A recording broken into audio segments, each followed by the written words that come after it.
On dit de choisir ton avenir, mais t'es pas encore décidé? Tu veux avoir un impact positif? On va te parler de l'intelligence artificielle et des applications en réadaptation. Avant, il fallait expliquer à nos ordinateurs comment réfléchir. Par exemple, pour un papillon, que c'est 4 ailes, c'est 2 antennes et des jolies couleurs. Aujourd'hui, on fait bien plus efficace avec des techniques d'apprentissage machine. L'apprentissage machine, ça permet à nos ordinateurs de trouver eux-mêmes la relation entre ce qu'ils voient et ce qu'on veut leur faire comprendre. Un peu comme un enfant à qui on montre des images de papillons jusqu'à ce qu'ils comprennent le concept. Le problème pour les machines, c'est qu'il faut beaucoup d'exemples. Et si les exemples ne sont pas assez nombreux ou qu'ils sont de mauvaise qualité, eh bien la machine va se tromper. Alors, se tromper pour un papillon, c'est pas bien grave, mais se tromper dans le domaine médical ou pour le pilote automatique, ça peut être dramatique. Google prédit tes recherches, Netflix, YouTube prédisent le contenu que tu vas aimer le plus, puis les réseaux sociaux, ils prédisent le contenu que tu as le plus de chances d'interagir. Optimiser nos divertissements, c'est bien, mais en fait, l'impact positif, il est limité. Ces compagnies-là, ce qu'elles cherchent à faire, c'est optimiser leur vente de pub et de marketing. Mais en fait, l'IA, c'est bien plus que ça. Si tu veux en savoir un peu plus sur ce que ça peut faire en réadaptation, n'hésite pas à consulter nos autres capsules. Merci. Quand tu fais des grimaces, que tu marches dans la neige par exemple, ou que tu manges, tu fais preuve de mobilité.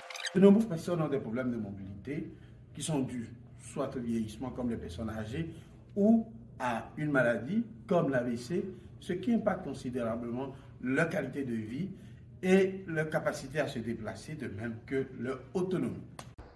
Mais grâce à l'IA, ces personnes sont capables de retrouver une certaine autonomie et mobilité au travers de prothèses intelligentes ou de la rééducation virtuelle.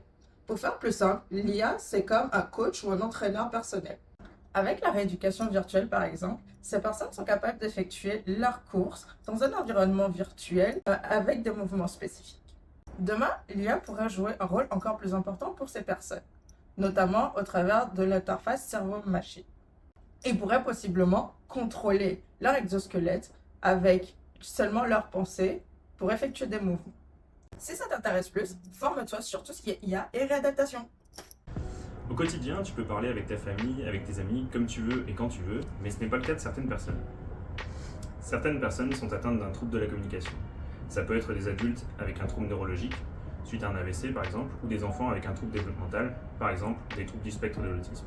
Ces personnes ne peuvent pas s'exprimer oralement et doivent donc utiliser des outils, numériques ou non, pour s'exprimer. On appelle ça les aides à la communication.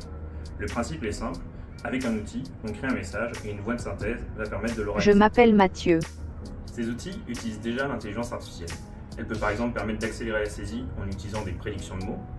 Elle peut aussi permettre de générer des phrases correctes à partir d'un message créé avec des pictogrammes. Demain, cette communication alternative pourrait être améliorée et plus personnalisée grâce à l'IA. Par exemple, s'adapter à son interlocuteur et ses émotions ou ses interactions, ou encore s'adapter à la météo et le temps qu'il fait. L'autonomie dans la communication serait ainsi facilitée pour tous. Le sujet t'intéresse ? N'hésite pas à te lancer dans une formation en IA ou en réadaptation et ainsi permettre de créer de nouveaux outils de plus en plus performants.